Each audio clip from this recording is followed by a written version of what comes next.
پیر جو ہے وہ پانی میں حق کر رہا ہے، دریائے معرفت خدا میں اتنا اترتا چلا گیا کہ پلٹ کے واپس ہی نہ آ سکا۔ تو جو پلٹ کے اپنے مریدوں کو بتا نہ سکے کہ کیا ملا، وہ مکتب قابل تقلید نہیں ہوگا۔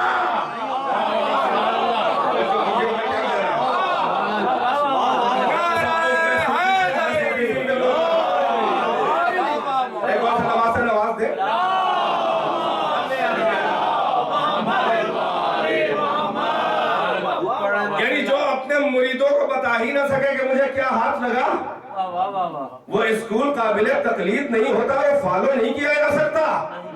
جو پیر اپنے مریدوں کو پیر نہ بنا سکے، وہ اسکول کیسا؟ بھئی توجہ ہے کہ نہیں ہے؟ اہل بیت کے در سے ہٹنے والے تصوف کا حشر یہی ہے کہ صوفی تو ہوا کرتا ہے مگر بتا نہیں پاتا کہ کیا ملا، ملا بھی کہ نہیں ملا، مگر یہ مکتب رسالت اور امامت ہے۔ بھئی توجہ کیجئے گا، ایک بہت بڑے صوفی کا جملہ علامہ اقبال نے اپنی ایک کتاب جس کا نام ہے The Reconstruction of Islamic Theology، 7 خطبے ہیں اس میں، اردو میں ٹرانسلیشن کسی ندوی نے اس کا کیا ہے، اس کا نام رکھا ہے تشکیل جدید الہیات اسلامیہ۔ اس میں علامہ اقبال نے ایک بہت بڑے صوفی کا ایک جملہ نقل کیا۔ وہ صوفی کہتا ہے، معراج کے واقعے کے اوپر کہتا ہے کہ اگر من بر فلک الافلاک تاب منزل قاب قوسین و تا بے ان وصل نہائی می رسیدم ہرگز باز نہیں گشتم۔ صوفی کا جملہ ہے کیونکہ فارسی میں تھا، میں فارسی میں نقل کیا۔ مطلب یہ ہے، وہ صوفی کہتا ہے کہ اگر میں شب معراج کی طرح، محمد کی طرح افلاک کو رونتا ہوا قاب قوسین کے اس منزل قرب انتہا پہ پہنچ گیا ہوتا تو میں ہرگز واپس نہ آتا۔ میں توجہ میں وہی ٹھہر جاتا، میں ہرگز واپس نہ آتا۔ سمجھ میں آیا کہ صوفی اتنا خود غرض ہے کہ اگر مثال کی انتہا کو مل جائے تو اسے اپنی ذات کی فکر ہوتی ہے، مریدوں کا خیال نہیں ہوتا۔ یہ طرز رسالت و امامت ہے کہ ایک بندے کے ادھر کھڑا ہے، ایک بندے کے ادھر بول رہا ہے، مگر اس کو بے نہائی کے بعد بھی اتنی جلدی واپس آتے ہیں غلاموں تک کہ زنجیریں در ہلتی رہے، حضور کی تری باقی رہے، اور جو خدا کے یہاں سے ملا ہے وہ مریدوں کو دے دیا جائے۔